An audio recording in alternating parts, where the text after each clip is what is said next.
Man, that went fast. It did. That was a good subject. That was a good subject. I think we were talking about old school last week, and I noticed that Brent decided to edit, but instead of just redoing it, okay, that's fine. Uh, but one thing that I left out of my description of old school was based on the wrestlers themselves, getting the wrestlers over, not events, and not specifically the moves. It was getting the personalities themselves over. That's the Well, reason we still live with Dusty Rhodes and Dick Murdoch and Tojo Yamamoto. They were able to make the connection, and of course, that's the way the shows were developed, yeah. and that's the big thing. Go ahead. Well, I was just going to say that every show was treated as a big show. Mhm. There were no such thing as little shows. I mean, Yeah, sure, you'd bring in Andre and you'd bring in Dusty or whatever, but still, they still put every bit of effort into making every show everywhere they went pack out. And you right, can't do that if you're just going to drag your way around in there. right, right, and to me is that's the loss where when the wrestlers come to the ring now, they people are looking at the gigantic stage show. I think this gigantic stage show of them coming to the ring takes away from them. I think the wrestlers themselves are the same. Think about Ric Flair. Ric Flair didn't need all that because Ric Flair had that beautiful robe on as he comes walking down the aisle. Or Dusty would have his whatever he was wearing, normally a t-shirt, but sometimes he would have a robe as well. Freebird's in there, production is there walking to the ring. Well, let's be honest. Today, I think it's necessary because none of the wrestlers stand out enough. No, you're So I exactly think that right. they need the bells and the whistles. We're going to have a few bells and whistles at Wrestle South, but eventually, what we want you to leave there thinking about is not the bells and whistles and the lights. It's the Production. wrestling that goes into the ring. Yeah, That's right. The production themselves. yeah. Again, I go back to that one thing that made such an impression on me is that, and I think I've talked about it before, is uh, when Kurt Angle did that moonsault missed in that cage match in Impact, and the people were just saying this is awesome, and instead of being concerned about him, and that's really their fault. They Yeah, don't make that emotional connection. yeah. Obviously, he shouldn't have got up, but he did. He shouldn't have got up. They should have just carried him out, which would have changed people's mind. I think of this is awesome.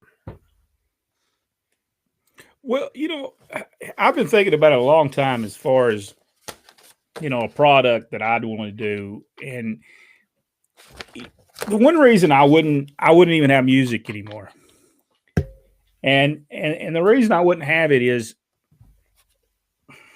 and I wouldn't even do lights. I wouldn't even do that stuff. And I'll tell you the reason, because I think if when you do that, people will go, "Oh, he's trying to be like WWE. They're trying to be WWF. They're trying to be Ring of Honor, and they're all doing it." So I wouldn't want to be what they were. Now that's my opinion, but I would want to go backwards. Not because I think I would be the next big wrestling thing, because I would want to see the wrestling that I remember seeing. Now The we know what will happen when we say, "Okay, you're not going to have music tonight." The wrestlers are going to rebel.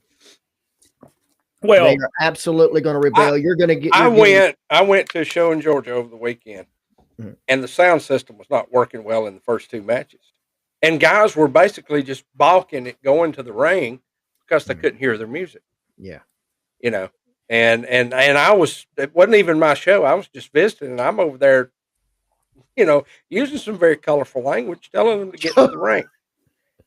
Yeah, it's and the thing about it is it goes to what they've seen. So Hmm. if they saw somebody go out there and were able to get over without it, then they would say, well, maybe I don't need this anymore. They've got to see it work. Basically, they emulate what they've seen. They don't well, really create their own thing. here, here okay, they're just copying what they've seen. here's the problem. Why do you want to present a show that everybody can see anyway? I wouldn't want to put my money into something that was, and then people will go, well, don't present it that way. Well, you have to present it that. Why do you have to present it that way? Mhm. People's presented it that way for years, and they're not successful. Yeah. Ring of Honor is not successful, and they haven't been successful. A&W, no matter what people want to say, they're not successful. Unfortunately, the guy that owns the Jaguars, he has a ton of money, and TNT goes, "Oh, we can get whatever we want out of this guy, and yeah, we'll pay him." I think they pay him $42 million a year to air the program. They know it's going to be good, but what are they doing in that show that sets them apart from? They look like the same people. They look like WWE. They look like WWE. Why would you want to be WCW? They failed. They failed. They're out of business. So yeah, that was I wouldn't want to produce. That's what one of our insiders said in the previous show. They were saying the same thing we were just saying right there. Now, I'm not saying everybody that puts their money into something, they should put their money in and do what they feel is right. Right. I'm saying personally myself, I would not. The matches would start out on television, a TV product, which they'd start out with two guys in the ring and they'd be announced. I would not have it because I just feel like I would never be able to compete with what WWE does. A&W is never going to be able to compete with them. They look like the little miniature version of WWF. And that's the reason I wouldn't do that. Now, that doesn't mean that it won't work. That doesn't mean it won't work. I just wouldn't produce it that way. Because I don't want to produce anything that's being seen right now. I want something completely different. And if that meant you had to go get MMA fighters and real wrestlers, and that's what you have to use, so be it. Because Stuart Kemp said, "Go ahead. Here I am, old great teachers of the sport I love." Well, now the one thing about it, guys, we all have different opinions of what wrestling is. Sure. Okay. But years ago they did too. And they took all those opinions and these great deal of bookers would come up with these ideas along with the wrestlers. And that's what made it great. But the problem today is that one guy, Tony Khan's telling them, that's how I think wrestling should be. And they're all going, yes, sir. If they're going to emulate a wrestling company, if billionaires came to me and said, recreate a wrestling company, it similar in a way with the lights and stuff that WWE has, I would emulate New Japan. I wouldn't be doing WWE. Yeah. Their product. Now they do a lot of the high flying stuff, but they do the contact stuff. And I like that stuff. Yeah. If it's done right, you're not killing each other, but you're laying stuff in there. And I like that. I appreciate what they're doing a whole lot more than what the guys at AEW are doing, where they're missing everything. Where they're doing dives over the top rope onto the floor every other match. It's redundant. Yeah. Well, it was kind of like I was telling about watching WWE. I watched it, fast forwarded through it just was it Saturday night, and it was no different than what I'd have been seeing before. And there was nothing that said, Rodney, stop your fast forward and let's see what they're doing here. I just fast forward through the whole thing almost. Well, also something I've been watching a lot of wrestling. Okay. I've been watching a lot of wrestling, and I'll see these little organizations, and they'll have the little lights and the people will walk out. And then when they get in that ring, man, sakes alive. Jerry Jarrett said something one time. He says, if your ring attire and your entrance is more than what you do when you get in the ring, then people are going to crap on it. And here's the thing. I see this happening too much. I'm going to hit this move, and then I know we've talked about that second move. You're going to come running around. You're going to grab a hold of my head, and you're going to do me you're going to like flip me. You're going to flip my head, right? But the guy waits for it, or the girl. They just sit and wait for it. They're just standing there. They're sitting there, and that person is, I don't know where they're at. They're not even there.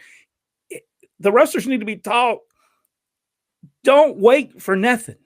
It's up to that wrestler to do the move to you, regardless what you're in. So they're so lost in not being able to, well, he's not there. And they get so flustered, and you can see it in their matches. They get so flustered because the person wasn't there. Well, we talked about that and he's not there. And they don't know how to move around that because their abilities in the ring, they've not been taught. They've been taught that it's a work. and that's how they've been taught. They need to be taught it's a real sport, and they need to know how to wrestle first. Yeah. And then show them the rest of the But stuff. that way you know where to go back to, because if you get lost, then you can go into a hold, get in a headlock or an arm bar or whatever, and get yourself back on track. Of course, back then they didn't worry about getting back on track because everything was done by measuring the response of the crowd. Yeah, there wasn't a track. It was crowd nothing. response. Yeah. Yeah, Yeah, crowd response that's that what's wrong dictated with what was this. happened, and until the finish. But other than working up to it, it was all based on what people were buying. If they want to do the thing where the guys got him in a top wrist lock and he's pulling the hair and putting him back down, and the people responding to that, well, you keep on, you go with that. And by the way, Richard Hood just checked in, and something he said, I wouldn't present every match like that. Now, there would be times that eventually I would bring a guy and let him have music and let him have a thing. But watch how he gets over if everybody has it. Well, look Starcade 83 I watched yesterday. And I don't remember there being any Rock and Roll Express may have had music. Yeah, but really the big production was Flair coming out, the main event. And it meant something. And the people reacted like it meant something because it meant something. Yeah. Yeah. I mean, there's so many different ways. I have learned as I've gotten older, it's not all my way. And it doesn't have to be all my way. I think that it needs to be a coalition, coalition? Is that a coalition? Coalition of people who come up with it and say, well, why shouldn't we do this? Why should we do this? And you can meet people in the middle and say, okay, this is what we'll do. And I think as long as they do that, but the problem is right now in wrestling today, there's always that one guy and he's going to do it his way and he ain't going to listen to anything anybody says. Vince McMahon don't listen. Tony Khan don't listen. We crap on the creative of WWE a lot, but it all comes through Vince. Yeah. And from what I've heard, the majority of the stuff they filter down through him, even if he approves it, he'll change it. A lot of times last minute, and it leaves them scrambling. And I don't know if he does that to challenge them or if he's not paying attention when they first bring him stuff. I don't know what that, there just seems to be a disconnect between him and everybody else in the company. Yeah. And it shows. And I hate that because I know Vince has the passion for it. I know that's not it's not wilted any with time. But somehow there's just, Vince is over here and everybody else is over here, and it's not coming together in the middle like it should. Let's see, Terrence Hardy. Hello, guys. How you doing, Terrence? I think we already said. Let's see. Let's make sure that I didn't miss somebody here. Stuart Kemp. We talked to him. Richard Hood. Richard Hood said that Jim Crockett Jr. paid Dusty $15,000. Yes, for coming up with Starcade. He did come. He wasn't even booking for him when he came up with it. He wasn't even on that 83 card as wrestler. He come in at the. He done an interview thing there in the middle talking about whoever won the championship. He was coming after him. And then he went to the dressing room when it was over with because they had a long 15 minutes or so after the show was over with where they were still doing interviews and stuff. And he goes in the locker room and shakes Rick's hand and says, "Congratulations, I'm coming for you." Yeah, so just good stuff, really, for Dusty. I think we already seen that. Richard Hood also said, "What do you think, guys? Think about? I've never watched MLW. I have watched it. I think they have a great product. Not everything is perfect. I've said before the Mexican guy that wears the full body suit with the skull on it. His name's just left me. La Parca. Or L.A. Park as he is up there now, he is too fat to be in the ring right now. He's having a hard time getting around. They're using him for name value. I get that. Now, as far as though storylines, man, they excel better than any other company out there of actually doing storylines. I like that, but they use such foul language throughout this that I can't watch it when my kids are here. Well, and it offends me too. And I've said a word or two in my life. Well, would it be that they don't really know what their demographic is? Because I think they're aiming for that same demographic that everybody is, that 18 to 36 Mostly you men, know, then, right? yes, So it's yes, kind of the ECW demographic that, yes. in the But end, proved to be a they flop. have tremendous pro wrestlers there. The Von Erich boys are there, and they do an awesome job. And so many. There's a couple of the Samoan folks that are there, but they've just got some awesome talent. And I would, if they would cut the language out, I would highly recommend them to everybody. But because of the language, I can't go out there and say, "Hey, y'all need to go watch this," because people will Sure. come back to me about it. Yeah. So what did you have me watch here, buddy? Yeah, no kidding. Flip and flim flam is what they said during that show. Yeah. This is another one for Jack because I know I don't watch it. Jack, what did you think of the Christian's first match in AEW? I thought he did really well. I thought he did really well at the Royal Rumble too. I love the story that they told in that Royal Rumble. You know, and that's strange to me that the only match out of the year that they ever do good storytelling is Royal Rumble.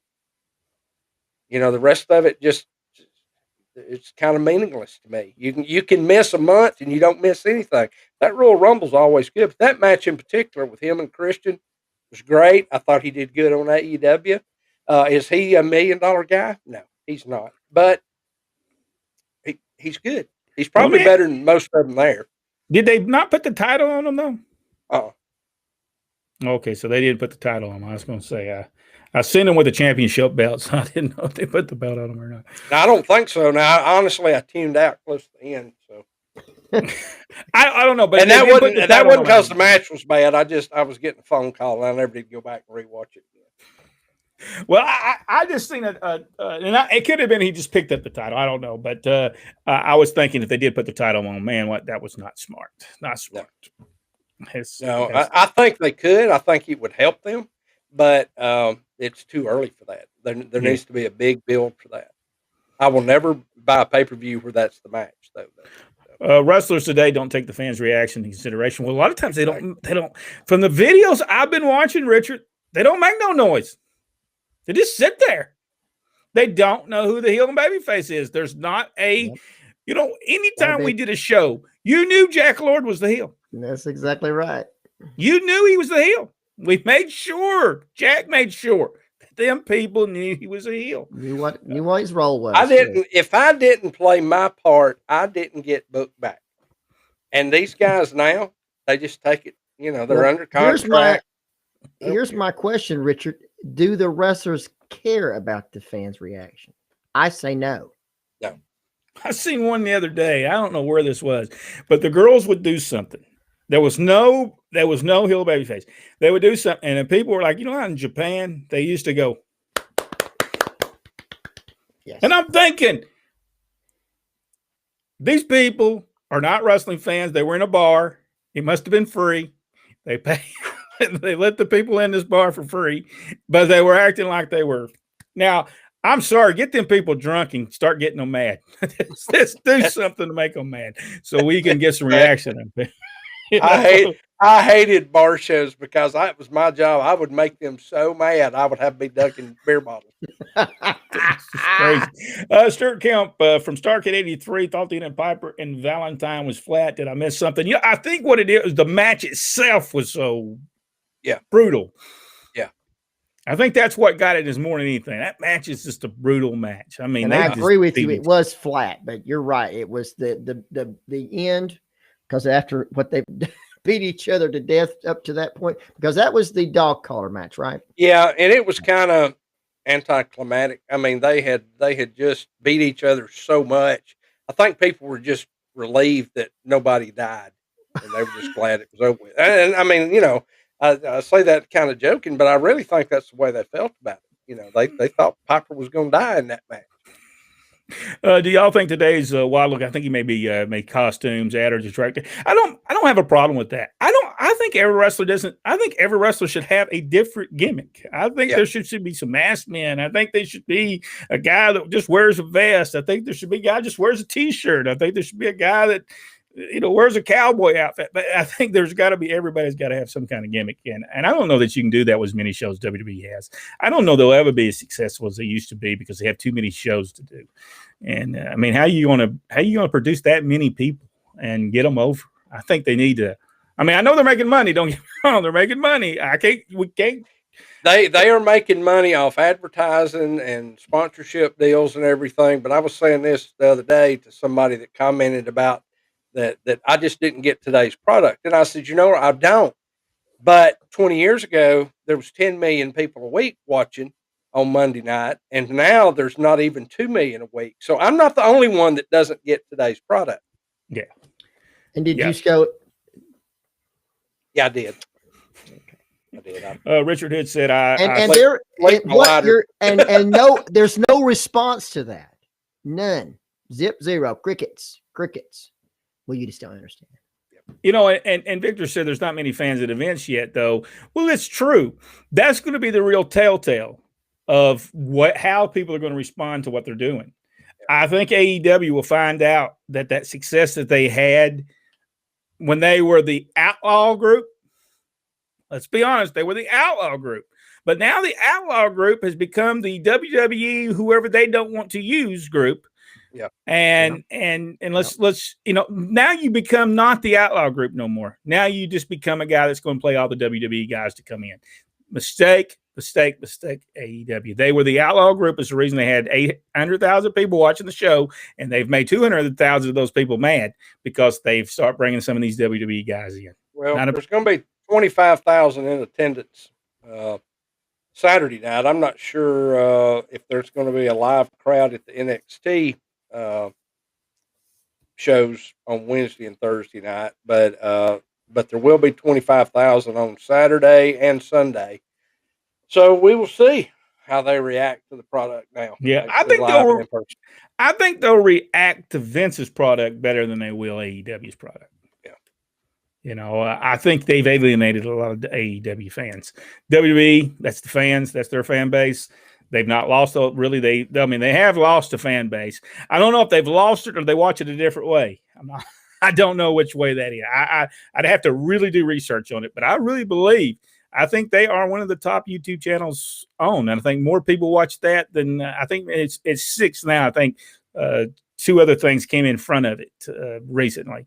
So, but that's number 6. So there are people watching it, but are they watching it in a different way? But is that good for Vince in the long run, or will that hurt him? Would he be better off getting rid of YouTube so people couldn't watch it that way? I don't know.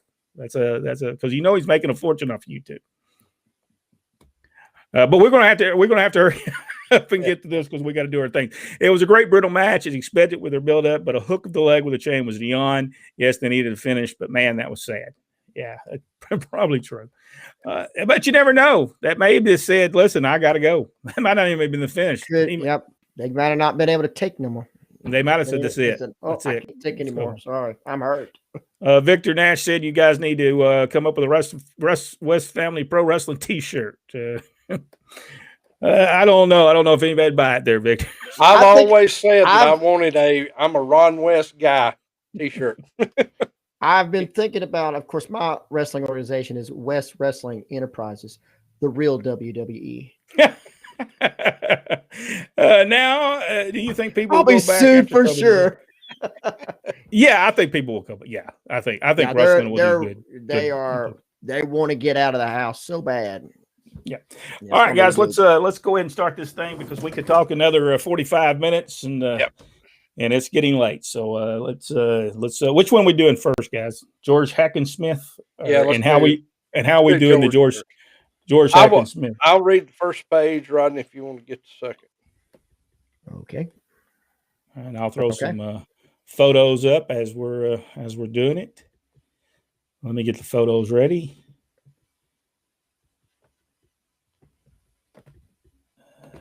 Photographs.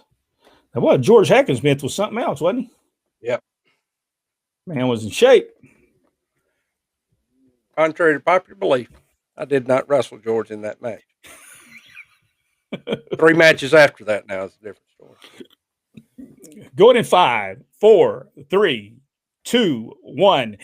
Hello, everyone, and welcome to Pro Wrestling Inside and Out. This is our look at the world champions. The first world champion, George Hackensmith.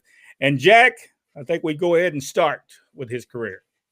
First recognized world champion from November of 1901 till April the 3rd of 1908. Hackenschmidt was born in Dorpat, Governorate of Livonia, which is now Estonia, in 1877. From a young age, he spent most of his time in the pursuit of physical fitness, excelling in cycling, gymnastics, swimming, running, and jumping. After graduating from school, he began a career as a blacksmith apprentice, but never lost his love of fitness. He joined the city's athletic and cycling club and became an award-winning cyclist, but more important, developed an interest in both wrestling and weightlifting. George was a prodigy on the mat and in the weight room. His dedication to perfection would result in history, as he invented weightlifter's hack squat and wrestling's bear hug, and went on to win the European Greco-Roman Amateur Wrestling Championship in Vienna in 1898.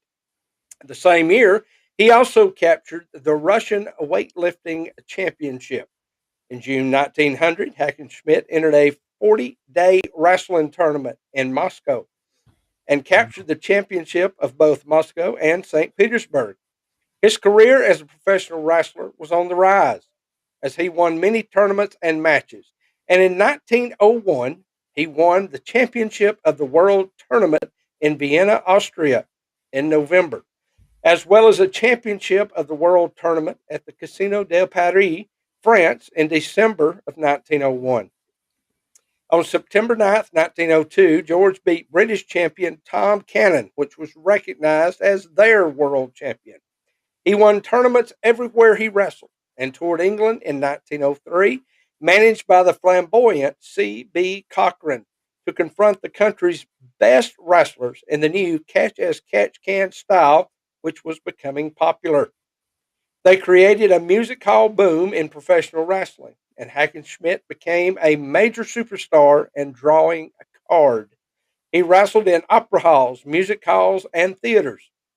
As the wrestling boom took hold in England and wrestlers came in from around the world for the grand tournaments that had become the rage, he maintained the dominant grappler status, rather easily defeating every man he met. Cochran polished his act until Hackenschmidt was a major showstopper. He would take on 5 wrestlers in the same evening, defeating them all with ease. Adored by women and admired by men, Hackenschmidt was revered as a hero, a soft-spoken and cultured intellectual. He could speak 7 languages fluently. U.S. President Theodore Roosevelt once stated, "If I wasn't President of the United States, I would like to be George Hackenschmidt." That is the type of respect that the grappler known as the Russian Line commanded both in and out of the squared circle. All right, George Hackenschmidt was a pioneer, a strength pioneer, as well as a wrestler who had a huge influence on the way we lift. Hackenschmidt is usually credited with the originator of the bench press and hack squat. The bench press has become an upper body staple in most workout programs, while the hack squat has been commonly a lower body accessory. George Carl Julius Hackenschmidt helped establish the popularize both of these movements. His popularity at the time and his love for writing books helped spread the word on both of these movements. On the 2nd of July, 1904, at the Royal Albert Hall, Hackenschmidt faced the American heavyweight champion Tom Jenkins, and a vastly underrated wrestler who proved to be Hackenschmidt's toughest opponent to date under Greco-Roman rules. Nevertheless, he pinned Jenkins in 2 straight falls. Hackenschmidt then sailed to the United States for an extended tour and a rematch with Jenkins at Madison Square Garden on May 4th, 1905, under catch-as-catch-can rules, which Hackenschmidt by now preferred. Jenkins put up a hard battle, but Hackenschmidt again won 2 straight falls. The first in 31 minutes, 14 seconds, and the second in 22 minutes and 4 seconds.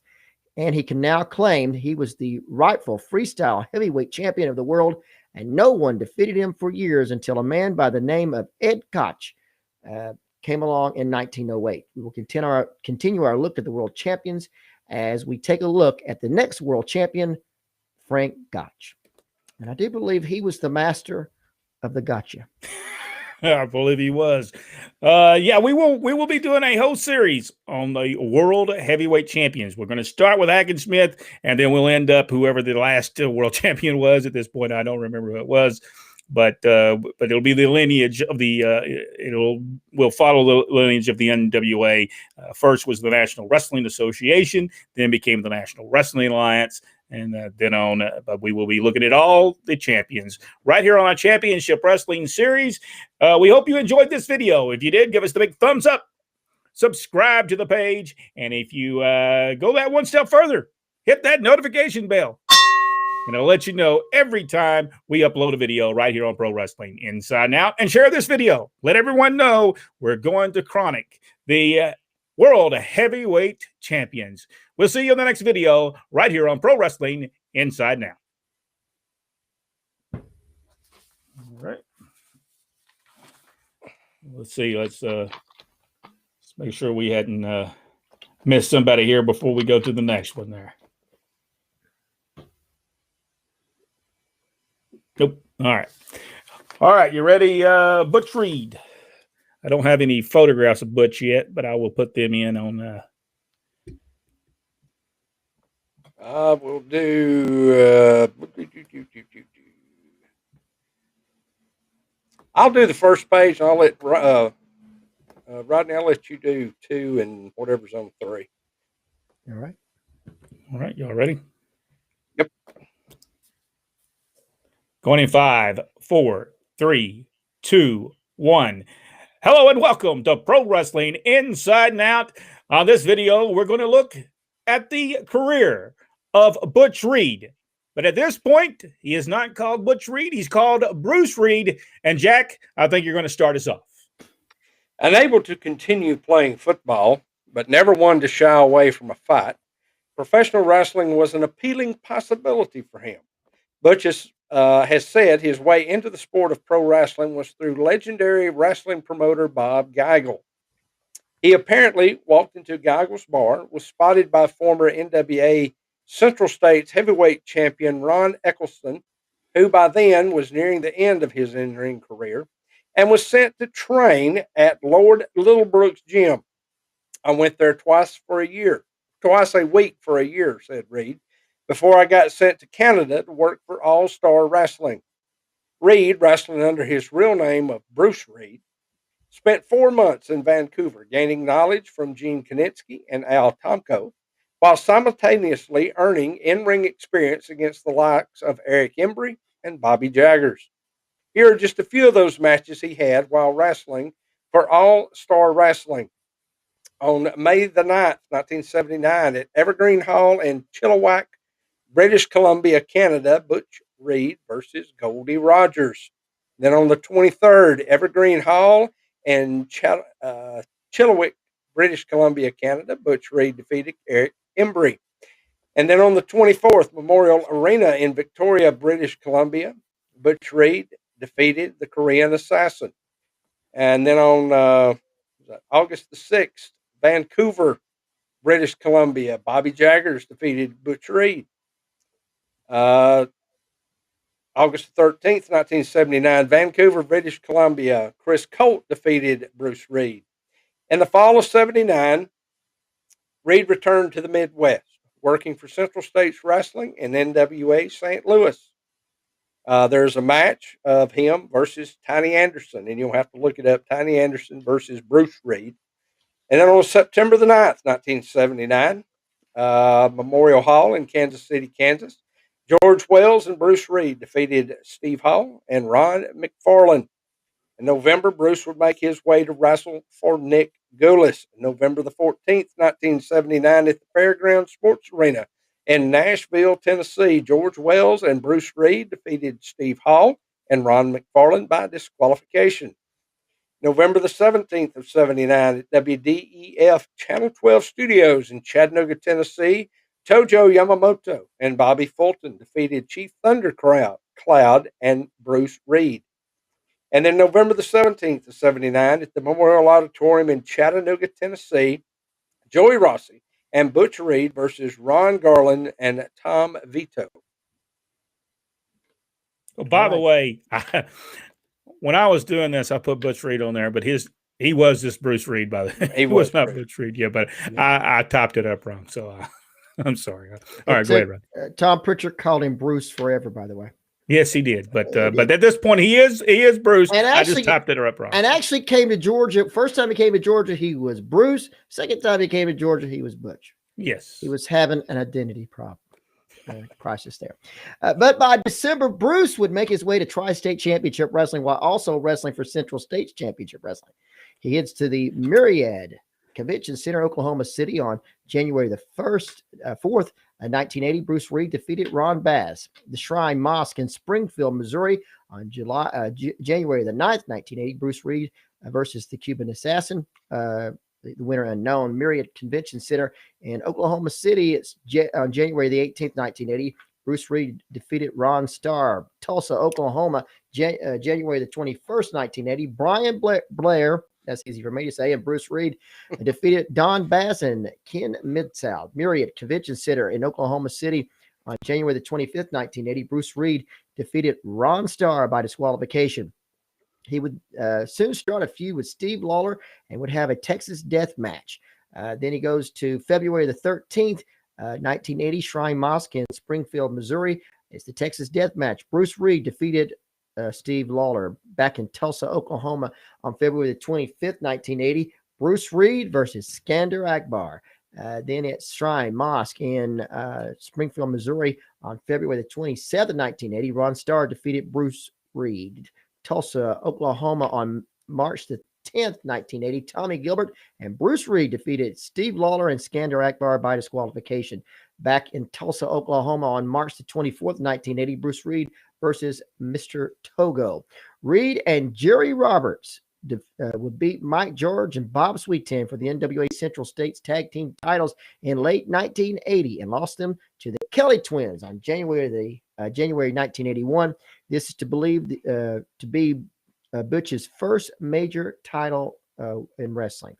Then he heads back to Kansas City on January the 8th of 1981. Jerry Roberts and Bruce Reed defeated Billy Starr and Ben DeLeon. I hope that's his name. Reed and Jerry Roberts beat Mike George and Bob Sweetan for the NWA Central States. I think we already said that. Did I did that? Okay. I think I put that twice. So okay, well, we did it twice, and maybe they did it twice. You never know. It could be two different towns. Anyway, Memorial Hall in Fort Scott, Kansas on January the 10th, 1981. We skipped some years there too. Anyway, it's Art Cruz and Bruce Reed defeating Pat Kelly and Mike Kelly. Kiel Auditorium, St. Louis, Missouri on February the 20th, 1981. King Kong Brody and Bruce Reed defeated Baron Von Reschke and Johnny Valiant. Memorial Hall, Kansas City, Kansas, February 26, 1981. Pat O'Connor and Bruce Reed defeated Buzz Tyler and James J. Dillon, veterans. Memorial Auditorium, Des Moines, Iowa, on March the 4th, 1981. Bruce Reed and Terry Tater defeated the Kellys, Pat and Mike. Memorial Hall, Kansas City, on March the 12th, 1981. Pat and Mike Kelly defeated Rufus R. Jones and Bruce Reed by disqualification. Memorial Hall, Fort Scott, Kansas, March the 5th, 14th, 1981. Bruce Reed and Bob Brown versus Buzz Tyler and James J. Dillon. Winner unknown. It was a no disqualification match. Kiel Auditorium, St. Louis, Missouri on March 20th, 1981. Bruce Reed defeated Ox Baker by disqualification. Memorial Hall, Kansas City, Kansas on April the 2nd, 1981. Bobby Jaggers versus Bruce Reed ended without a winner because of a double disqualification. He will then make his way to Georgia Championship Wrestling at TBS Studios in Atlanta, Georgia on May the 30th, 1981. Bruce Reed and Bobby Garrett defeated Terry Gordy and Buddy Roberts by disqualification. I'm telling you, that match set that place on fire. When we got to school on Monday, everybody was talking about Bruce Reed and their defeat or his performance against the Freebirds. Of course, they have that on YouTube. Bruce was tremendous in this match. He was over big time during this match. And then, being that it was his first time on Georgia Championship Wrestling, after the match, Gordon interviewed Reed, and Brody comes out and slaps Reed, which sets up for the lights out match at the Omni. A little quick, too quick. I agree. It was too quick for that one. And so that comes up with the May 31st at the Omni in Atlanta, Georgia. In 1981, Bruce Reed defeated Bruiser Brody by disqualification. Not sure how you lose a lights out match by disqualification. Well, Buck Robley was booking, so that could be. All right, so it was a disqualification during a lights out match. It's kind of the WWE having a street fight and nobody's in street clothes. I can't get over that. There you go. Another one this past week. On the next video on Bruce Reed, Butch Reed, we will continue our look at Bruce Reed. Hey, by the way, when I was typing this up, because I always called him Butch,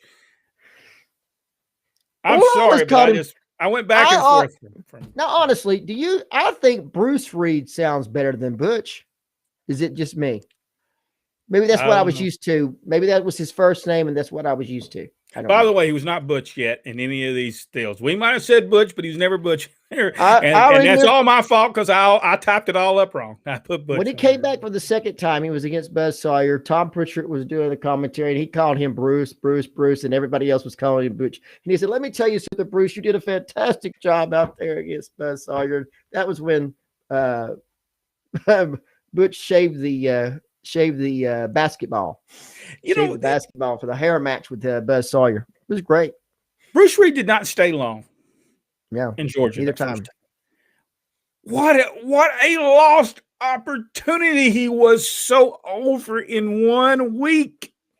1 week he was over, but Freebirds were over, so it got him over the way that, and they put him over big time.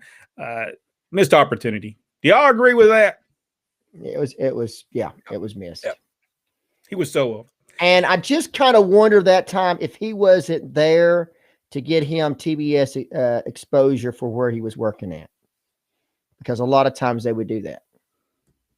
I think maybe Buck Robley was booking in that territory first, Bob Geigel's territory. Maybe not. And he brought him with him. And maybe when Bruce Reed when he got fired, when Buck Robley got fired, maybe Bruce didn't like it and left. I don't know. Who knows? I think he might have went from there to Bill Watts' territory. I'm not sure. No, he wouldn't have went to territory. That was beforehand, wasn't it? So I don't know. I don't know what happened. We'll have to figure that out. Why they got rid of him so quickly. If you enjoyed this video, give us the big thumbs up. Subscribe to the page if you haven't already, because we're going to do more of these videos on Butch Reed, or Bruce Reed. Bruce Reed. He's called now. Bruce. I don't know. Could it be the difference between Bruce, what was his name, Banner, and David Banner? Could be. Is that the difference? Could be. I don't know. I'll probably mess it up on the part two. So, yeah. And if you like this video, wait a minute. What was the next thing I got to say? I got messed up. Notification bell. Oh, go one step further. Hit that notification bell and share the video. We appreciate it, and we'll see you again on another video right here on Pro Wrestling Inside Now. I can't believe I had that. I never noticed it until y'all started reading it. I'm thinking, man, I got Butch on there and Bruce both. Well. I'm like, man. That's okay. I thought I made a mistake one time too, but it was I typed it up every time. I just typed it up Butch every time. Actually, I've made two mistakes in my life, and a good divorce lawyer handled both of those. Butch Reed should have been NWA champion. I believe, as good as Butch Reed was, especially during this point in time, look how good he is, and he hadn't been wrestling long. Yeah. He was so good. If you go back and watch the match he had with Tiny Anderson, and that was kind of in the beginning of his career, tremendous. Already he was good. He just, don't get me wrong, he got pushed everywhere he went, really. But not to the extent that Bill Watts pushed. When he went to WCW and they put him and Ron Simmons under those masks, I thought, what a waste. Yeah. I mean, I like their tag team. Don't get me wrong. I thought both those guys were fantastic in that gimmick. But I thought it was such a waste for Butch. Ron still needed a little seasoning. I got that. But why would you take a guy who really was established and stick him under the hood? You know, they didn't even make that big a deal out of it when they unmasked. Yeah. I didn't never understand that either. I don't get it. Remember the Reed and Flair angle in Florida? I'm not for sure I saw that. Oh yeah, Reed tore his clothes completely off. Well, Flair did that angle everywhere. Everybody tore his clothes off. Richard Hood said, Rufus R. John Dusty Rhodes ate from a soup kitchen in Boston when Dusty first got started. Yes, they did. That's where he took them for Thanksgiving dinner, I believe. So, Richard Hood said the Reed and Superstar angle was on TBS was great. Yeah, that's when he came back as Butch Reed, right? That's right. Yeah, it was good, and that whole time was pretty good with Reed. Richard said Reed beat up a KK member after a match. Good. Well, he probably deserved every last moment of it.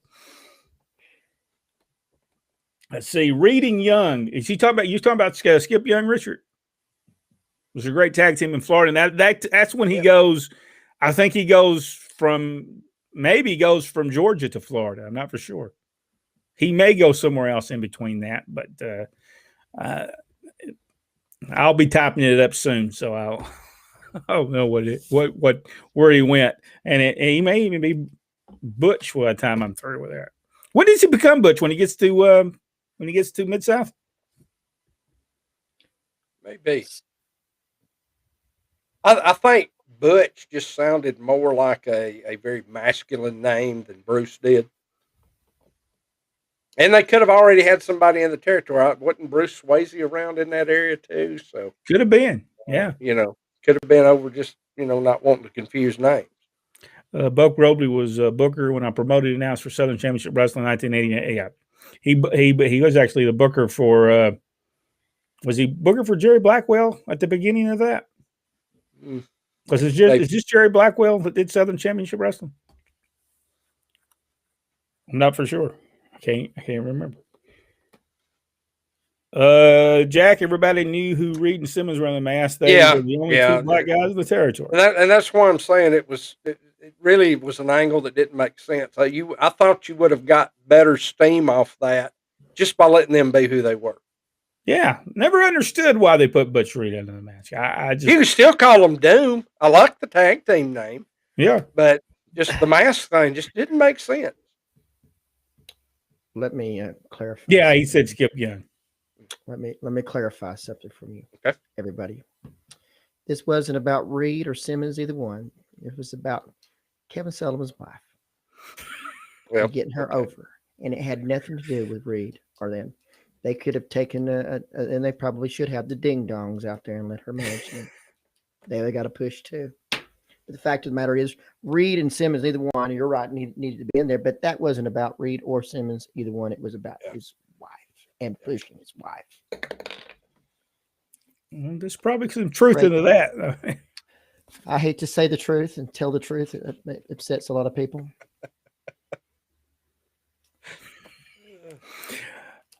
You can't handle the truth. It has to do with Kevin Sullivan. That's all you need to know. I've looked over the corner of my eye a few times at WWE tonight, and we ain't missing nothing. Oh, it's the same I haven't watched show from last week. Reviewing it, so I fast forward through it a few times. Yeah, I fast forward. Let me tell you the reason I don't. Because in a year from now, I'm really wanting to do something for this, and I think we've talked about it. I want to do something just for this platform, and I don't watch it because I don't want any of the shows to be carbon copies. I want it to be just what I remember it being and produce something like that. Because it will be more of a retro show than it is what's going on today. But I think that I just believe in a concept. I think this was what was bad about booking, and this was a territory booking. Bob Armstrong was booking USA Championship Wrestling. And he got mad because I think our father went to Ron Fuller and said, listen, we need something different. So he said, okay, I'll take Bob out. I'll put Bill Dundee in. Bill Dundee was booking. He's booking for about 2 weeks. He came to me and these are the words he said to me. He said, man, how's the booking? since I've took over. And I said, you took over? When did you take over? He said, well, I took over 2 weeks ago. I couldn't tell the difference. Couldn't even tell that he took over. The shows looked exactly the same. The finishes were exactly the same. The matches were exactly the same. There was no difference in it. I think what happens is, and it happened years ago, if the Sheik came into a territory and he fought, then everybody in the territory fought until they brought somebody else in. They wasn't going to do that. And they said, hey, listen, I need you to come in and do some wrestling because all these people are fighting. And then they bring the guy in that wrestle, and then they all wrestle like him. I think there's too much watch and, I'm just going to do what they did. I think that's what the problem is. And I think that's the reason you had to bring bookers from outside the territory, put them in your company because they wasn't there to see the same thing. I think if you brought a booker that was in the territory, he's going to do the same exact thing. Our father was even bad at that. He could be, if he was in the territory, he'd be doing the same thing that he just watched instead of doing something different and unique. And I think that's what's missing in wrestling. There's nothing different. There's nothing unique. And so when you turn it on, you see the same thing you've just seen last year. You turn it off, you don't never turn it back on. Now that's just my opinion. Now that may not be what it is, way it is, but that's just my opinion of growing up in the wrestling business and seeing the difference. That's the reason they took bookers and brought them from outside of territories. I truly believe that because they wanted it to be completely different. Inside bookers usually don't work. Jerry Blackwell was the owner of that. I thought he was. Jimmy Powell worked for him, right? Yeah. He was like his assistant booker. Am I correct about this? Charles, am I correct about this? Yeah. He and Billy Starr were both there. Oh, okay. Richard said Fellow Dooms were my favorite tag team, but the reason they put the belts on Doom was because the NAACP complained that there wasn't any black champions in WCW. Wow. Didn't know that. Makes sense, but it still didn't make sense for putting them under a mask. No, I mean, didn't. Butch Reed was established. People knew who Butch Reed was. Yeah. And, and Ron had that big history of being such a big football player from, was it Florida State? Yeah. And, they could have taken that opportunity and used it much wiser. Yeah, I agree. Because that was a kind of weird time in booking as well. And I think that happened in WCW, what we were talking about. They never brought anybody outside the booking, and it just never made it work. I think that they just watch it and say, well, that worked, I'm going to do that. Like how many times was the NWO done? And how long was that done? Why didn't somebody figure out, okay, we did this new and it drew money. Let's do something other. Let's do something else that's new and unique and different. I never got the mentality. They went back to the Horseman 22,000 times, and I'm thinking, man, let's try something different. There's something different out there. And it's just there's got to be something different. There's got to be a unique wrestling product that will get the fans and go, you know what? This is different than what I watched. This is different. And it's not knocking anybody that's doing it. I just think there's got to be something that you can do different that people go, now this is different than what I've been watching. I don't think it has to be the same as what people are watching on TV. I think it just got to be something unique and a good storyline. And I think, number one, get the guys over. They sign these people the contract. They ain't like they're going to leave next week. That's true. I mean, it's funny. I watched what was it, Bianca and what's her name? I can't think of her name right now. She's a SmackDown Ladies Champion. I like her. She's gonna be pretty good. You know what I'm talking about? Lacey? No, Lacey's not the WWE champion. No, it's the same. It was the same. It's not Bailey. It was her partner. It'll come to me next week. Can't believe I can't think of her name, but I can't. But basically what I mean is it's the same thing we already seen. That Britt was right. You see what he's talking about. They're stuck in a rut. It's the exact same thing that we had already just seen that she's done with everybody else. Oh, we're friends. We're going to be partners. And now we're going to have a match. It's the same routine over and over again. And I like her. but it's and the women really do still steal the show, but it's the same stuff we'd already seen, especially with them. It's going to be a good match, I think, but it's the same stuff we've seen with the other stuff that what they've done previously. Well, guys, thank y'all so much. We certainly appreciate you supporting us. We certainly do, and as we always say, we get very passionate when we talk about wrestling, and you know, we do love it, and we appreciate you supporting us. And Sasha Banks. That's who Sasha Banks. Yeah, Sasha Banks. All right. I could think of her real name, Mercedes, but I couldn't think of her. Yeah, Sasha Banks. I don't. I just don't watch it's just so it's just so routine. Everything they do is just so routine. I've been watching a lot of MMA. Nobody stands out. Boxing, or the way that they present it, and I try to do that kind of stuff. The way they present that, and they present it as a true contest, and whether it is or not, I don't know, but they do present it as one. Because I don't know if it is or not. That could be some work into that in MMA. I'm not for sure. I think they actually beat the crap at each other, but I think they might be some type of. Richard Hood said this, and he says it right. I have said this before. Somehow to get the fans back into the business, the wrestling business has to be this approved belief, and I believe you can do that, but you can't do it. You cannot do that and having the guy wait to do his next move because they've talked about it in the dressing room. You can't do that. That's got to be changed. That, and not only on a little level like the independent level, but they're watching that. They're seeing that in the big companies. That's the reason they're doing it, because that's what they think wrestling is, and it is that wrestling. But that's not professional wrestling. I don't know what that is. I don't know what you call that. That's not professional wrestling. I don't know what that is. I don't even know if it's any kind of sport. I don't know. I think it's dancing. I think it's ballet. But even ballet people know their next spot's going to come around. They know to catch that person, because if they don't, they're going to drop them. Yep. So I just, there's something that this missing, that grab a hold, don't let them go. If you see them there, get on them, and don't move a hold and look at the fans.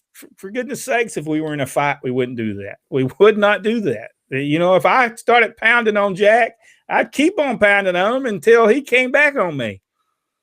I'd try to keep on beating him. Stuart Kemp, Pat Patterson says it's best. It's ha-ha. Yeah. You know, yeah. He does, and he never liked the ha-ha stuff. Now, there is a time for it. There's a little time for it. But I don't think it needs to be done every day. I love the way Cornette did funny stuff, but Cornette never did it like he was trying to get a joke over on the audience. You know, the joke was usually on him. Yeah. So, it's a different mindset. They're just flat out wanting to put comedy just right in your face. Yeah. I'm serious. In 10 years, I wouldn't be surprised if, during some kind of big move, the guy don't set up, look at the camera and go, that didn't hurt because it ain't real. Aaron Garland said, I agree. A Ron West t-shirt would be great. And Richard Hood said, timing is everything in pro wrestling. And that is true, Richard. I agree with you on that. All right. Thank you guys so much. We're going to get off of here. I think we've took up so much time tonight, and we thank you so much, and we'll see you tomorrow night as we talk to Samantha tomorrow. And Samantha Starr, and then tomorrow night we talk about the original World Championship. And you're right. Everybody wants to get their stuff in. You're exactly right, and they do, Watch a tag match. Same, and that's another thing that just makes my blood boil, that they've reduced tag team wrestling to a gigantic comedy skit. All right, well, we're going to get off of here. Thank you all so much, and we'll see y'all tomorrow.